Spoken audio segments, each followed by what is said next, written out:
Hi guys, DistractTV.com. My name is Stephen Stallone. We're joined by Seth Troxler at ADE Festival 2013. Seth, how are you? 2013 ADE, holla at your boys. We in the cut. Come with me. Do you ride ADE right here? Booyaka, I'm not very. I'm gonna. I tried. Shameless. I have no urban kind of. Yeah, I know. I feel the same. I wish it was high five to non-urbanists. It's high five. Yeah. Okay, I feel better about my life now. Yeah. Just moving on a little bit. So, Seth, you've been doing this for like a while, since the age of 16. How did you get into it? I know, obviously, the guys at home already know this, but for the guys who don't. Yeah, no, I just basically my parents were into music. I've been DJing house music since I was like 14. In clubs since I was like 16, internationally since I was like 18 years old. So I got into it just being a kid who liked to go out to parties. Yeah, my parents were into dance music, so I was listening to that music. Then we moved to this Detroit suburb. Yeah. And some kids from school took me to a rave, and that was. You were like, this is my life. I was like, yes. Yeah. This is it. You know, this is like totally immersed in that whole culture and the music. Yeah. Then I worked at a record store. Put out a couple records, and now I'm sitting here. Yeah. 14 years later, talking to you. It's pretty cool. Pretty cool. Yeah. I mean, your godfather was like a massive inspiration for you, right? My godfather was actually a math professor. My parent, but he helped me get my first gear. You know, because I come from like a kind of lower middle class, normal working class family. You know, and my godfather was our neighbor. Like, he really kind of helped me out in getting that first step and able to buy turntables and stuff like that. Without that, I nor my family could have ever really afforded. That was really the catalyst to start, getting a young kid from the streets the right equipment. You don't know what he's gonna do. He's gonna start playing. I mean, you mean education and yeah, I mean, that's the thing. If people get a good education and they're given the right tools, then anyone can achieve anything. Yeah, totally. I mean, your sound's quite cool. Have you got anyone you grew up listening to that you don't want to kind of, obviously anyone embarrassing, a bit of wham or anything, or have you always been pretty much cool with like the classic tracks? Luckily for me, I was from Detroit, so okay. So that was never going to be an inspiration. No. So like growing up, like for us, the kind of cool stuff was like Plastic Man, or like Ghostly was just starting. I grew up with a lot of those guys. So I was into Sasha and Digweed a little bit when I was a kid, and Tenaglia. Yeah. They were pretty cool as well. Like I think my most nice. Here we go. Cringe CD. I really loved the first Global Underground, the Tony DeVitt one. Okay, nice. But he was like the king of kind of hard house, which is kind of like filter housey. I like a little Bad Boy Bill phase a little bit. Okay. But it was never like hands in the air trance, Candy Kid style. We were like, our crew were like the preppy ravers. So like we I don't know if you guys remember kind of late 90s, early 2000s rave attire. But like upstairs, like sweater vest, like Ralph Lauren button-up Shameless. Shirt. Downstairs, fat pants, So like upstairs, y'all like business. Downstairs, 26-inch Jankos, kicking it out. That sounds like a good time. I think that needs to come back. Yeah, those were good times. No, never the bracelets, though. Never the bracelets. We were like, what? Nah. Were you never allowed in, or were you always like, did they always go like that? Yeah, no, I was always in. I was kind of like a scene kid forever, Like, I was DJing in clubs when I was like 16, and working at the record store there in Detroit. So I was kind of like the kid everyone knew, and they're like, oh, sneaking me in the back door to clubs and parties and stuff.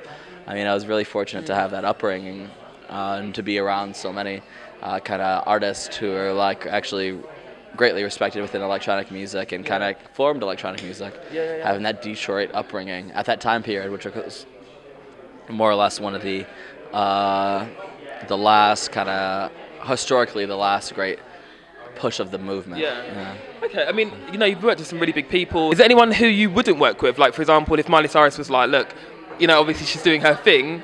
Do you respect her for what she does, or would you say, look, I'm not working with this chick? Be honest. This is an honest response now. Yo, I like Miley Cyrus. Oh, really? Okay, fair dues. That's good. That's the first person so far. I'm down with that wild bitch. Okay. Taylor Swift, I'd have reservations. I'd be like, hold up. But Miley, I'd be like, yo, I can holler. Yo, we can work on something. Amazing. Amazing. It wouldn't be bitches love cake. How about you want to eat some cake? We didn't make some track about bitches loving cake, but overall, I'm like, yo, she kind of cute. I like it. Yeah, right. It's like, what's up, Miley? So is this an exclusive then? You need somebody to work with. #1 DJ in the world, Just saying. Just saying. I got credentials and shit. You want to be real cool? Holla at your boy. Just throwing it out there. Just throwing it out there. Just throwing it out there. You know. As you do. Where's been the favourite place to play? Obviously, you're Detroit born, but is that kind of like your homeland or like? Yeah, I love being in Detroit. Actually, one of my favorite places in the world to play is here in Amsterdam at the Club Trouw. It's lovely. I mean, it's one of the most kind of diverse clubs in the world. The sound system's great, and it's kind of more of a cultural meeting point. They got a good restaurant. Yeah. It comes from the guys Olaf, who used to run Club 11, Olaf and Don. And it's just the jam. They got the crew. You got Tom Targo over here. He's kind of one of the trial guys, and it's Amsterdam. You know, it's proper underground Amsterdam in there, and I like that. Yeah. Could you see yourself living here then? Yeah, I have been recently thinking about moving. Really? Yeah, it's cheap and it's beautiful. Yeah. So, and I live in London, so the weather's not gonna be so much different. Yes, I can relate to that. Yeah. Definitely. So you've got a bit of an iconic look now with the hair. Yeah. Is this going to be a whole thing for you? No, right now. I mean, because I'm going to try and I would try and rock that, but I just haven't got the maintenance time. I can't be dealing with it. There's no maintenance. Like, yours looks alright. Like I can tell you, some people have seen my hair, gone through some really bad times. Yeah, no. Cool. I mean, it is hard with our type of hair, you know.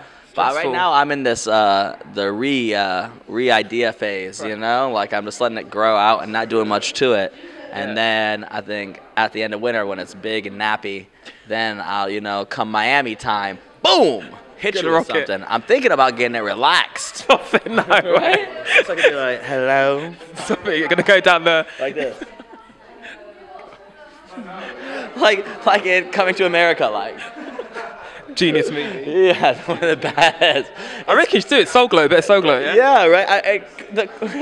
I was still thinking about Coming to America.